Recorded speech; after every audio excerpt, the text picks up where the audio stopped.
Welcome to Doc Secret, the show where we uncover the playbooks, strategies, and stories behind the most successful dental and medical practice owners and the companies that serve them. This show is all about building the best practice.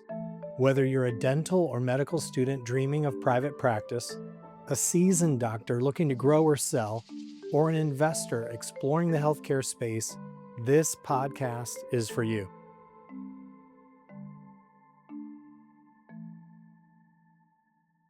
I'm your host, Kevin Carl, and in today's episode, we're diving into the world of behavioral therapy and obsessive compulsive disorder.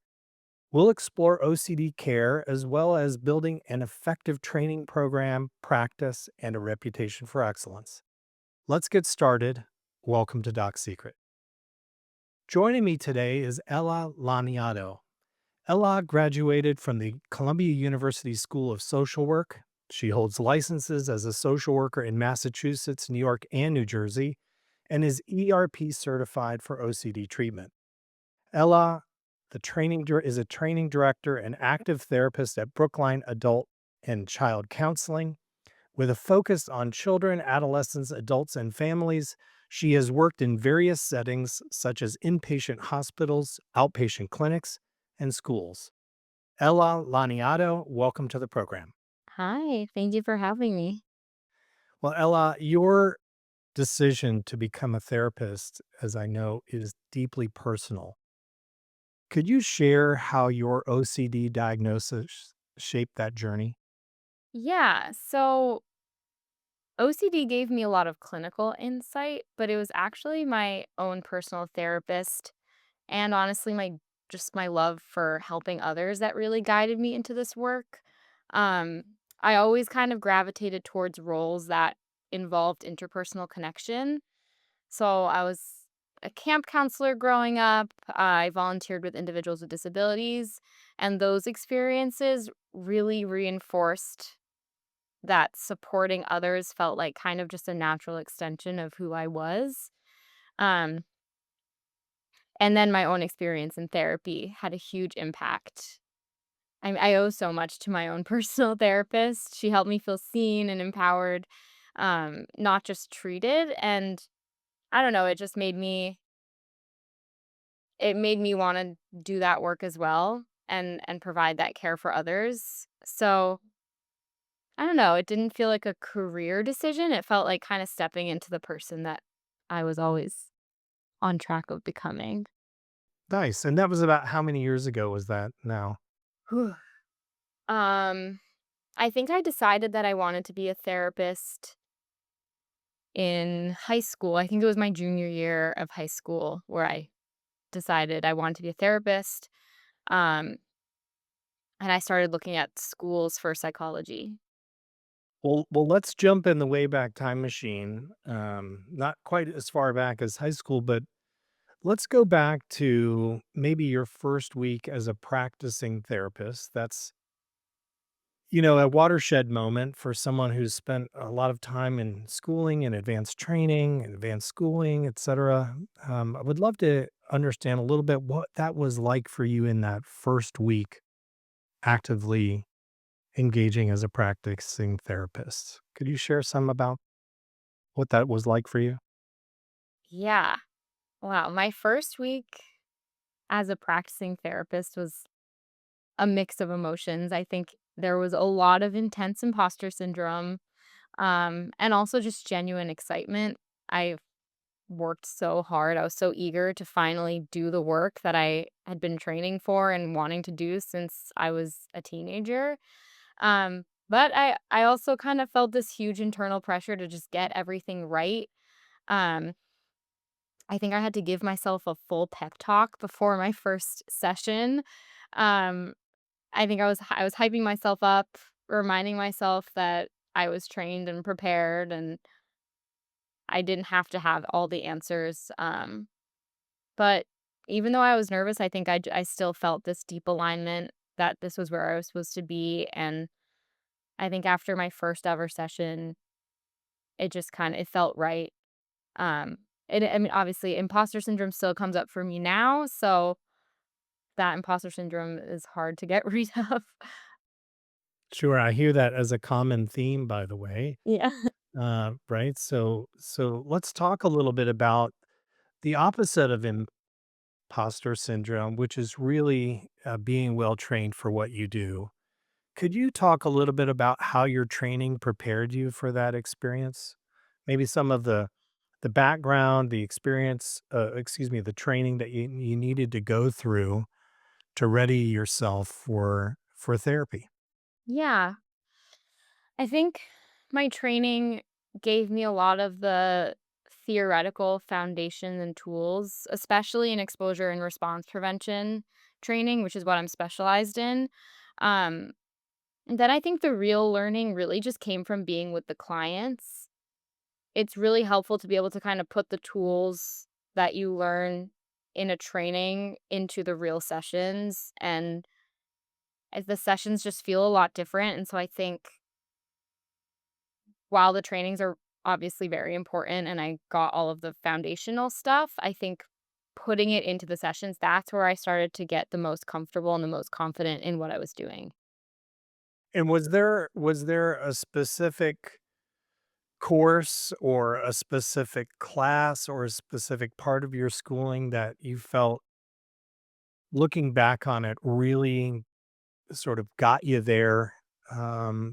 Gosh, this course I remember really put me in a really good place for doing this.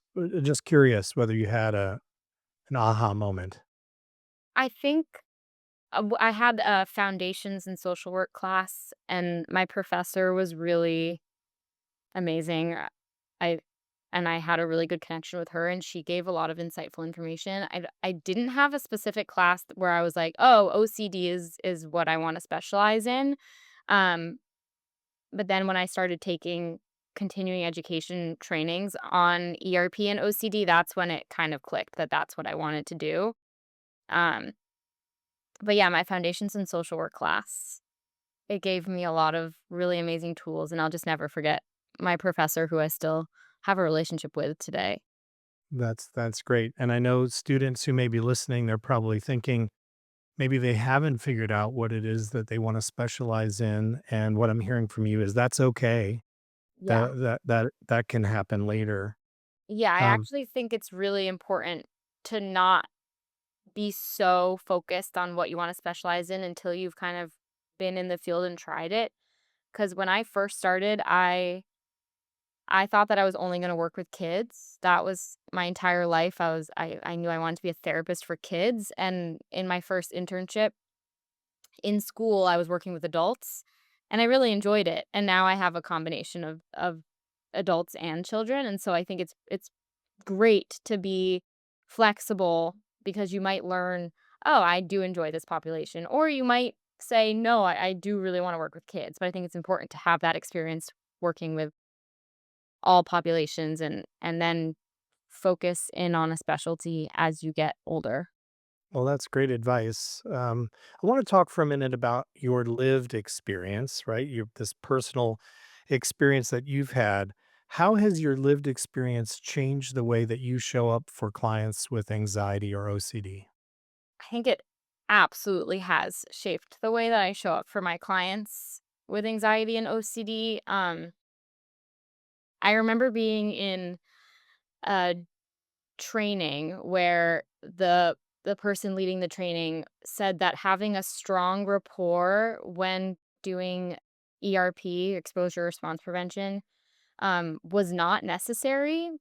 And I remember immediately disagreeing with that sentiment because for my personal experience doing ERP, it's a really vulnerable and really challenging intervention. And I couldn't imagine going through that process with someone that I didn't feel safe with, that I didn't feel comfortable with. And so I always make sure that I do have a strong rapport with my clients and that they feel safe before we start any exposures. Um, it's kind of a non-negotiable for me. Uh-huh. 'Cause I want them to feel comfortable, I want them to feel seen and understood, and I think I also understand how exhausting, confusing, and overwhelming OCD can be, and so when it's appropriate, I will self-disclose aspects of my own experience, not to center myself, but more to normalize, what they're going through and to build that trust. Um, and I think having that lived experience helps me validate their struggles without minimizing them. So I can kind of sit with them in the discomfort because I've been there too. Even if it's a completely different discomfort, I understand what that discomfort feels like. Yeah, that makes a lot of sense. What if you reflect back, what has helped you most in your earlier career? And maybe the flip side of that is what did you have to learn the hard way as you got started in practice? I was perfect right away. No, just kidding. I think leaning on my support systems was the most helpful, especially in supervision. Um, and I think, I made it a point to use supervision to process where I felt stuck or unsure, and I think that really helped me grow in confidence. Um, I think something that I had to learn the hard way is I am a very big planner by nature, and in the beginning, when I first started the therapy work, I did try to plan every single session. Um, I was just really, really anxious about there being silences or about not knowing what to say, and so it just felt safer to go in with a script or go in with a plan. I learned very, very quickly that therapy does not work that way because sessions are unpredictable and clients don't follow outlines because why would they? And they shouldn't have to follow an outline unless that's something that they enjoy. Um, so I really had to get comfortable kind of with that unknown, which is ironic because that's a lot of what ERP is getting comfortable with the unknown. Um, so I've learned to kind of trust the process. I've learned to sit in the silences without rushing to fill it. Silences are actually good. They can be helpful. Um, there is really something really powerful about just being fully present in the moment with a client, even when it's quiet. And that is one of the hardest and most important lessons I had to learn. And I still can struggle with that today. It's really, really tough. It's a human desire to kind of want to fill that space, right? Yeah, yeah, yeah. Well, let's talk a little bit about you've used the term ERP, right? Exposure and response prevention. Let's talk about that for a minute. Um, it's widely considered the gold standard for OCD. Love to hear your take on that. I know not everyone has access to this. Could you explain what ERP is, why maybe folks don't have access to it, and what are some of the biggest gaps you see in OCD care today? So ERP it's a subset of cognitive behavioral therapy um that involves gradually exposing individuals to situations or thoughts that might trigger their anxiety while simultaneously preventing them from engaging in their usual compulsions or avoidance behaviors. So the exposure piece is exposing to different situations, and then the response prevention piece is not doing compulsions. One of the biggest gaps that I see in OCD care is just the accessibility. I think a lot of clinicians who specialize in OCD or specialize in ERP don't accept insurance. I mean, I think a lot of therapists in general don't accept insurance, but specifically, I find that when there's a specialization or you're certified in something, you're less likely to accept insurance. And I see both sides. I'm a therapist. It's hard to make money. Finances are tough. Um, so not accepting insurance is an easier way to make more money, but it does create a huge barrier, especially for clients who are already overwhelmed and just trying to find the right support. Um, I'm really grateful to be at a practice that takes insurance and does prioritize making care more affordable and accessible. But I think that is a huge barrier. And I do think I don't know if this is Well, yeah, kind of a barrier is just misdiagnosis. A lot of people don't realize that they have OCD until later in life, or they're just not diagnosed properly with OCD. So sometimes it can, go undetected for years without proper treatment, or they're given interventions that aren't actually effective for OCD but do the opposite. I think those are the two kind of biggest gaps that I see. Wow. Well, it's great that you're able to do that in a place where it aligns with your values around accessibility. So good for you on that front. You've worked with both children and adults. I'm curious, how does OCD present differently across ages, given your comments about things not being diagnosed until later in life? Does that knowledge change how you adapt your approach to different age groups? Yeah. I use it's the same core intervention for OCD across age groups, but the way that I deliver them changes significantly based off of the age. So with children, I rely on play therapy, art activities, and age appropriate videos to help them understand their diagnosis and treatment. Um, it's really just about meeting them where they're at developmentally and making the work feel engaging and safe. And there's a lot of really fun ways that you can make ERP feel exciting, um, even though it's really stressful because you're making them do things that are scary. Uh, I think one of the most important parts in doing ERP with children is involving their parents or guardians because they need to be educated about OCD and ERP so that they can support the exposures happening at home and accommodate them when they need to.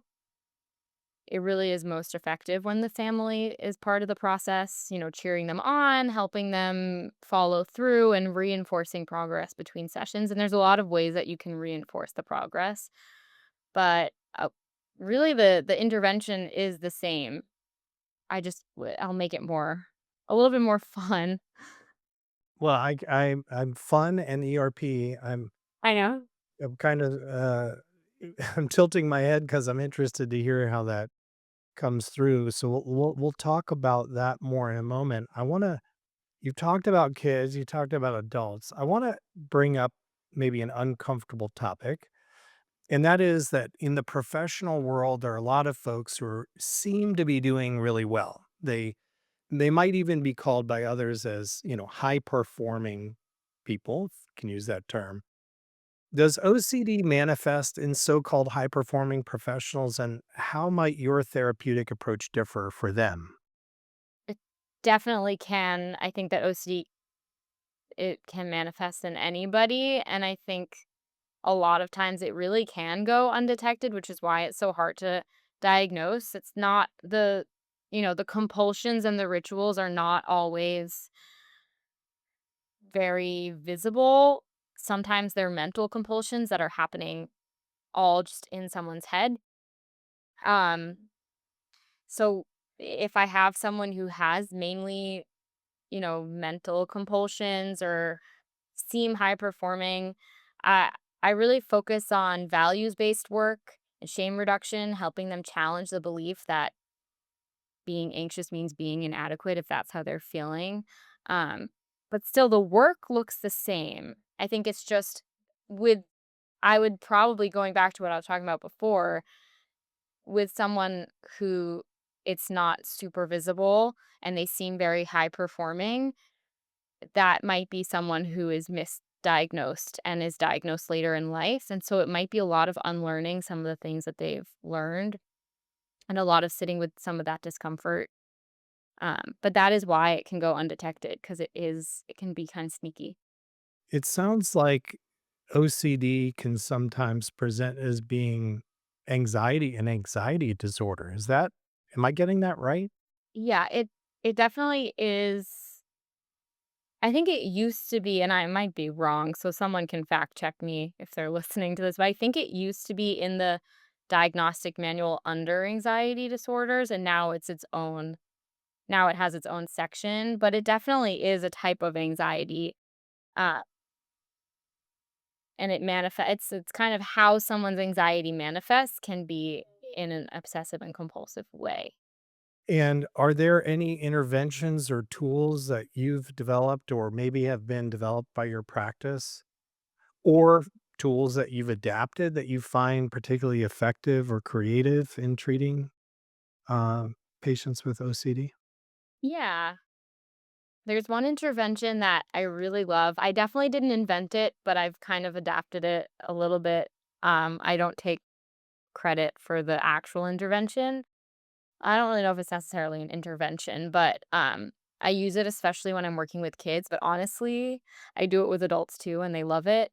Um, but one thing that, you talk about a lot in the beginning stages of doing ERP work is how hard it is to make thoughts go away. It's hard to make unwanted thoughts go away, and how trying not to think about something just makes it louder.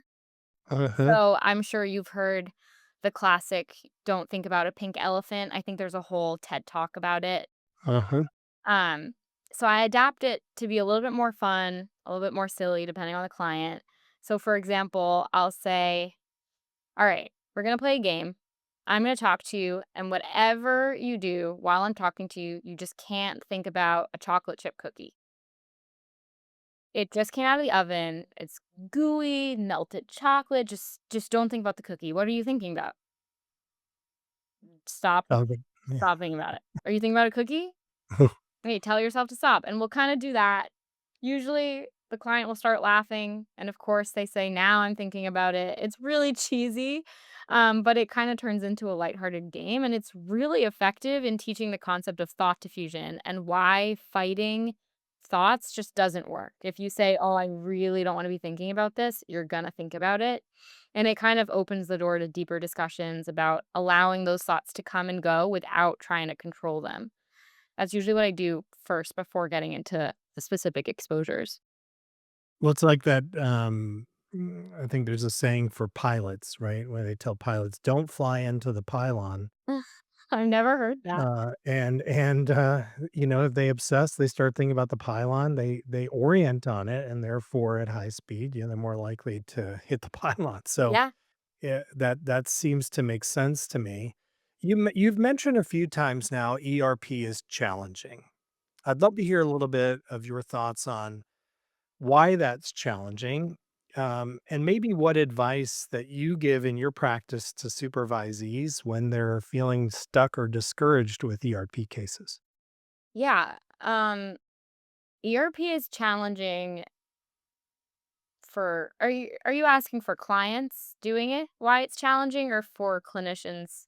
No, more for the clinicians Okay. who are trying to help patients through that. And if I'm understanding it right, it sounds challenging both from a therapeutic lens, but also for patients to overcome. Yeah. I assume that some of your therapists could probably get stuck, and not feel like they're able to make progress. Is there a way through that, or how do you advise your therapists to go through that? Yeah. It's really challenging for therapists, especially people who are doing it for the first time, because it kind of does go against everything that you've learned outside of ERP as a therapist. It was a big thing that you can't do when working with someone that has OCD is you can't really give reassurance all the time. And so if they say, what if tomorrow I leave the house and I die? You your gut instinct as probably a human, but also as a therapist would be that's not going to happen. You'll be okay. And really, what you want to do is you say, that could happen. It's possible, and have them sit with that discomfort. And so it really goes against kind of everything that your human instincts want to say to someone. Um, and so I think that's one of the challenging parts. And also, I always tell my supervisees to get curious, not rigid. If something isn't working in ERP, that doesn't mean that you or the client are doing something wrong. It just means that it's time to kind of slow down and collaborate. ERP is not, I mean, it's rarely smooth sailing because you're literally asking clients to face their biggest fears. So of course there's going to be bumps in the road, and that's why the therapeutic alliance is kind of everything, because when you feel stuck, it's a good time to lean into that therapeutic relationship and problem solve together. Sometimes it's just about adjusting the exposure or pacing differently or checking in on the client's motivation and values. So, collaboration is key. It should never feel like it's something being done to a client, but more so something that you're doing with them. And that's something that I remind my supervisees or just people that I'm, colleagues about when they're struggling. Well, let's maybe talk about the newer therapist. I have to imagine that newer therapists with, frankly, less experience might enter into your practice. Maybe they have a misunderstanding about treating OCD or applying ERP. How do you approach them? And what are some of those misunderstandings about treating OCD or applying ERP? I think a common misunderstanding about ERP is that it has to be done one specific way. I feel like ERP is much more nuanced and adaptable than people realize, and you have more creative liberty than you think. It's not really about following this rigid ERP script because every client is going to respond differently to exposures. And so it's our job to kind of tailor the approach to fit their needs and their values and also their readiness. I think, like I said before, flexibility and collaboration are key. And I think effective ERP is never one size fits all. Interesting. So it's an adaptive approach, is what I'm hearing. Or at least that's the way I view it. I'm sure that the hardcore behavioral ERP therapists, they might have other thoughts, but that's how I view it. Makes sense. Flash back for a moment and imagine yourself coming out of schooling, advanced schooling, and coming into practice. And with that person in mind, right, what do you wish training and advanced schooling would handle differently as related to OCD diagnosis and therapy? It's a good question. I think one thing that I really wish I I learned about or had been handled differently in my ERP training specifically was how they presented exposure examples. Honestly, this goes back to honestly any training. I think that with the ERP trainings, and I don't know how this is with other trainings, they often showed the ERP working out perfectly. And so they showed the example, the client does the exposure, the anxiety goes down, and it's a clean success. Everyone's happy. Yeah, like perfect. Um, and that's what they show you. But then in real life, that's not always the case. A lot of exposures are messy, clients struggle, or things don't go as planned. And I really wish that we had seen examples of those moments, the moments where things get hard or the client is resisting, or anxiety spikes and stays high. I think that kind of realistic modeling, it would have better prepared me for what ERP actually looks like in therapy. And when I train my own interns now, I try to give them tougher, more complex examples so that they can build that confidence and the flexibility when things don't go perfectly, because that's more common than it going perfectly. That's good advice. I hope the schoolhouses are listening. Yeah. Um, I want to take that in a little bit of a different direction as well. I know you're certified in trauma focused cognitive behavioral therapy or CBT. For our audience, what is cognitive behavioral therapy? Can you describe it? And how do you bring a trauma informed lens into your work with OCD and anxiety then? Yeah. How do I explain what CBT is in one or two sentences? I think CBT is a type of psychotherapy that aims to identify and change negative thought patterns and behaviors.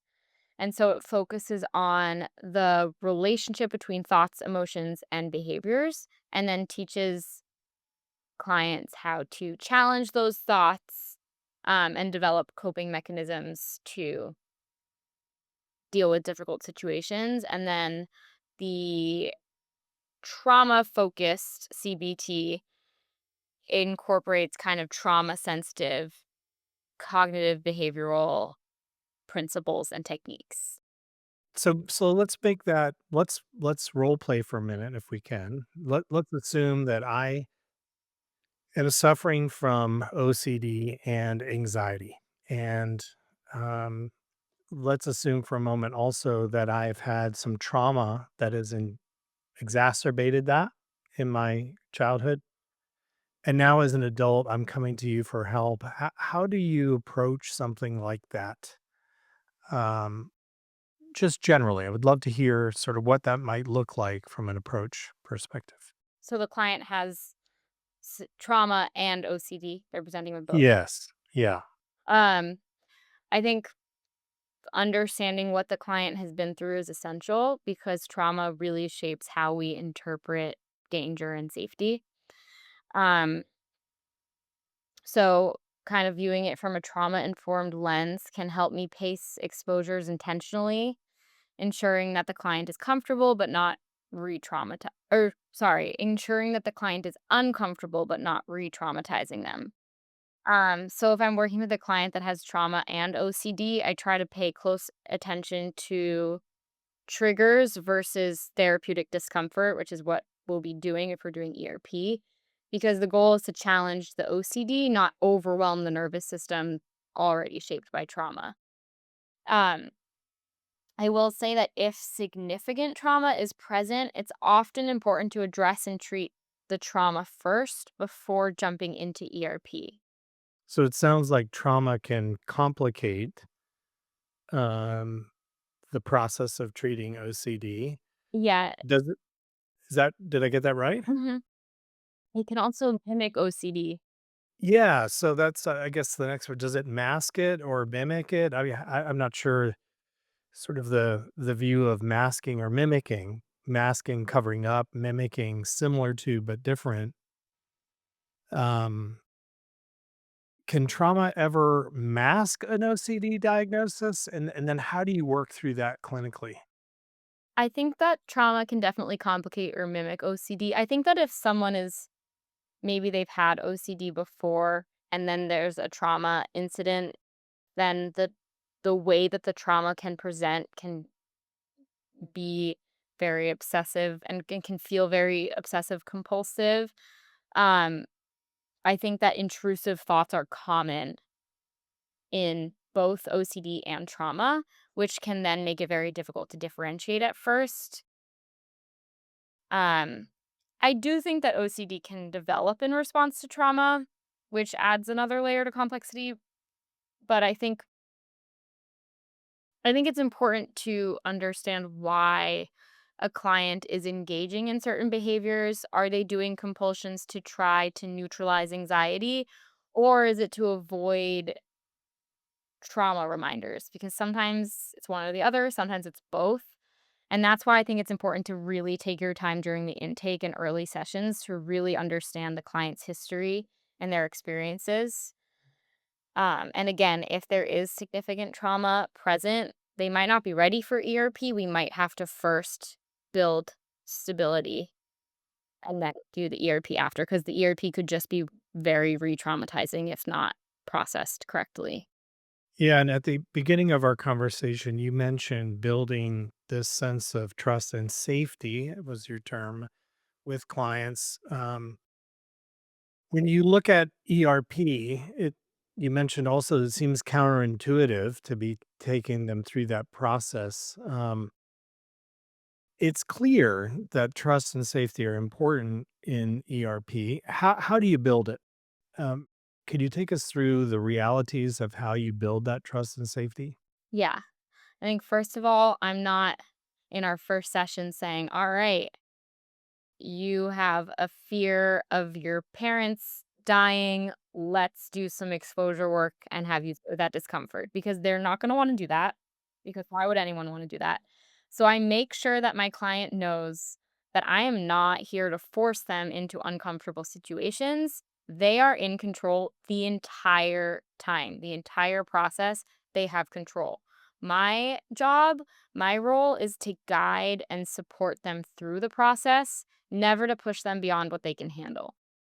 Um, I also use humor, shared language to create you know, a feeling of just a relaxed and collaborative atmosphere. Um, I think it's also really important with exposure therapy to celebrate every single win, no matter how small it is. ERP is one of those therapies where you really can see tangible results, especially if you focus on the small wins. And that kind of helps the client feel seen and can also help them see, oh, okay, this is why I'm doing this really scary thing. It's because I'm seeing results. So I think building trust is really about pacing exposures really carefully and checking in often so that they feel safe and also just not jumping right into it. Taking time, build that rapport first. They're not going to no one's going to want to do an exposure if they don't feel comfortable with the person that they're doing exposures with. That all makes sense. That certainly would make me feel more comfortable as a patient. I want to zoom out for a second. You're licensed in 3 states and you've worked across a variety of different diverse settings. How has that multi-state or even multicultural lens shaped your practice style?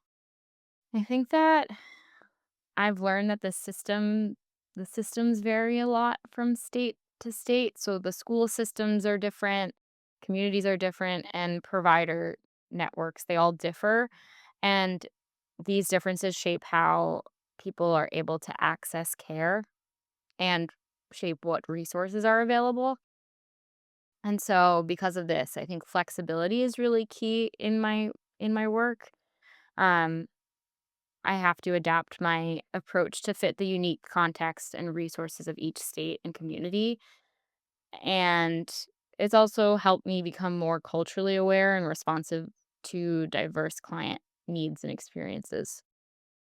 What lessons have you learned from working in inpatient versus, say, an out of patient or a school environment, as you mentioned? Mm, a lot. um, I think working across inpatient, outpatient, and school settings, it gave me a really broad understanding of how the different mental health systems operate. Um, in inpatient, I learned a lot about just crisis stabilization and also witnessed a lot of the systemic challenges firsthand. There are a lot of systemic challenges, especially in the hospital setting. Um, in schools, I think I saw the importance of collaboration with other providers and the role of the environment in supporting clients. And then now, working in outpatient, having these experiences in my back pocket helps me dive deeper. I've worked in different outpatient settings. So I worked at a community mental health clinic. I worked at a private practice that didn't take insurance, and now I'm at a private practice that does take insurance.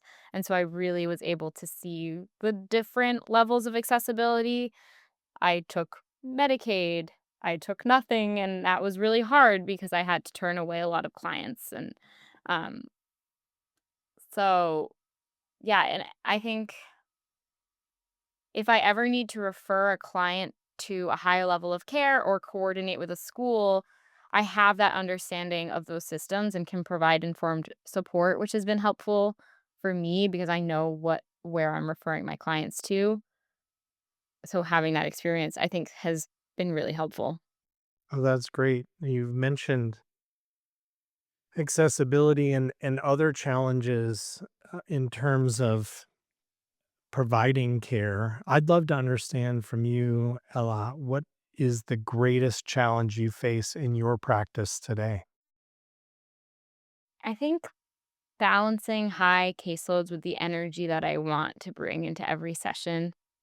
I really want to be really amazing and energetic and present for every session, and having a high caseload just makes that obviously harder. I am a human, especially while I'm wearing multiple hats as a therapist, as a supervisor, and as the New York practice director. So, in a perfect world, I'm 100% in it every single session, but I am human, and my clients know that I'm human too, and so that is definitely helpful, but I think that's the biggest challenge. Burnout, Hmm. or to make it put it into one word, I think burnout is the biggest challenge. Yeah, I had a conversation, an episode earlier this week where we were talking about burnout and how that can sometimes be an opportunity to pivot in one's career and look to other forms of expression and other forms of therapy and building a practice around something new to prevent that. I know many therapists, in other words, struggle with burnout or isolation in private practice, right? They're especially in the area in the world of Zoom calls and remote therapy, right? What systems or relationships have helped you personally stay grounded? Mm. I think supervision and peer support, hands down, have been really helpful. I'm lucky to be at a group practice, so we have group supervision every other week where we come together and talk about cases, but also talk about admin things with the practice. But I think it's just also just a nice opportunity to be like, "Oh, I have colleagues. I'm not alone." Um, I always see, I see friends and families who work or family members who work in the corporate world, and they're like, "Yeah, I have this happy hour that I have to go to." And I'm like, "Cool." So that's nice. Being at a group practice is really nice. Yeah. Not just hearing a sound machine all day, but actually getting to talk with my colleagues. And then I find that creative outlets outside of work, I really love singing and performing. And so I do that after work, and it's incredibly grounding and just a huge release. And it's an opportunity to remind me of just who I am outside of the therapy world. And it's a huge reset. It's very needed. I don't know what I would do without access to arts. That's great. Yeah, my dad played as a bass player in a band for many years up until just a couple years ago, Bass is my and favorite loved to instrument.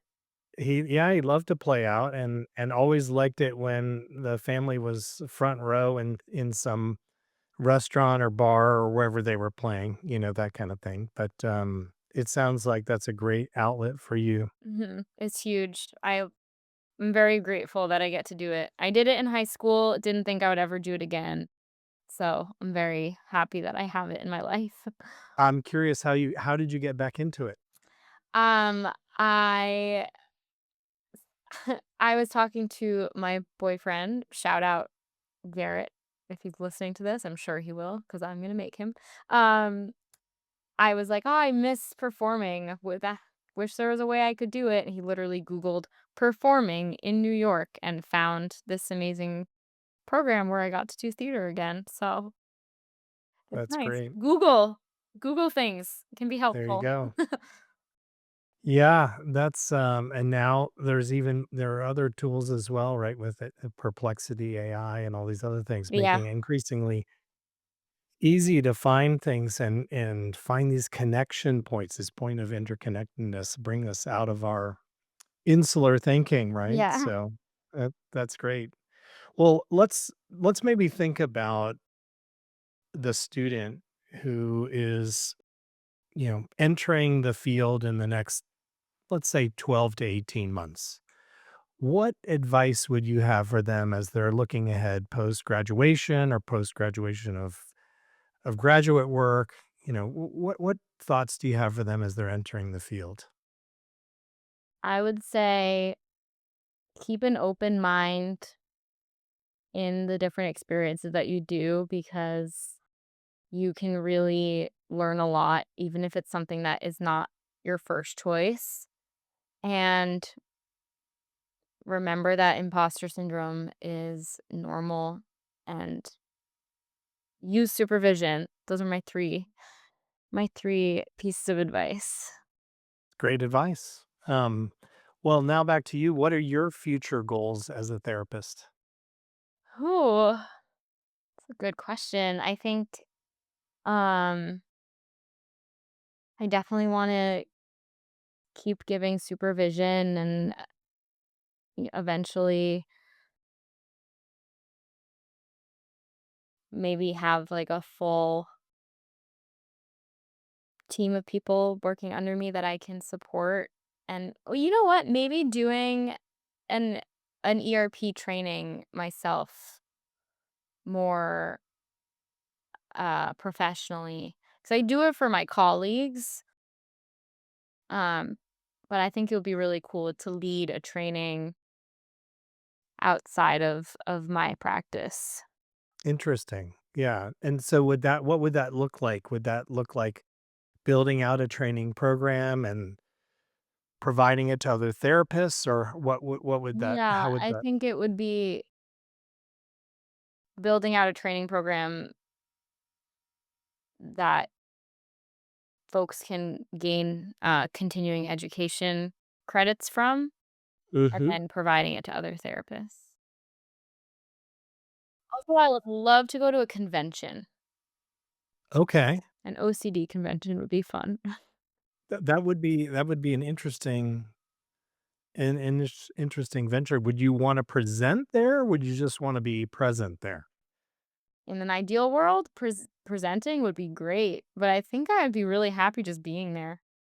Well, those are great goals. I'm sure for anybody coming into the field to understand how your career has evolved, how it continues to take shape, and where you're headed from here, I think it's a great opportunity for them to learn more about OCD and therapy. Ella, I know you've heard this probably, but we wrap up all of our shows with a lightning round. Ooh. These are quick answers. First thing that comes to mind. Are you ready for that? Yes. All right, let's do it. What is one therapeutic tool you always keep in your back pocket? Um, core belief downward arrow technique. That sounds like gibberish, but I promise it's a really good technique. I'll have to dig into that one. What is a common myth about OCD you'd love to debunk? That it's only about being neat and organized. I think OCD looks really, really different in everybody, and that is just one subset of OCD. Great. What is your favorite therapy related book or podcast? Ooh. Okay, I don't know if this counts, but I love Popcorn Psychology.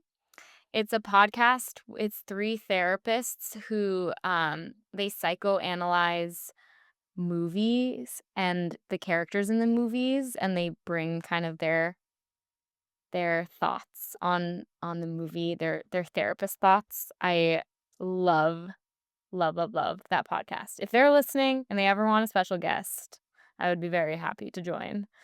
That definitely counts, and it sounds like a fascinating one. I'm gonna have to dig into that. I'm learning from you rapidly here, Ella. Uh, what's your take on AI? This is a buzzword we hear everywhere, right? What's your take on AI in mental practice? Is it a friend or foe? Mm. I think friend when used ethically and thoughtfully. Okay. What gives you the most hope about the future of therapy? Ooh. I think that the stigma around mental health has decreased significantly, and I hope it'll just continue to decrease more and more. Amen to that. Ella Laniado, it has been an honor and a pleasure to have you share your wisdom with us here on Doc Secret. Thank you so much for being on the program. Thank you. It's been so fun. I love talking about therapy and OCD specifically. I'm very passionate about it. So I appreciate having the opportunity to just ramble on about it. Well, your passion shines through. I'm sure you do a great service to your patients, and we appreciate you coming on the show today. Thank you. Thank you. If you liked today's episode, please like and subscribe, and most importantly, share this podcast with others you think may benefit from the doc secrets shared here today. Thanks for joining us on today's episode, and we'll see you next time.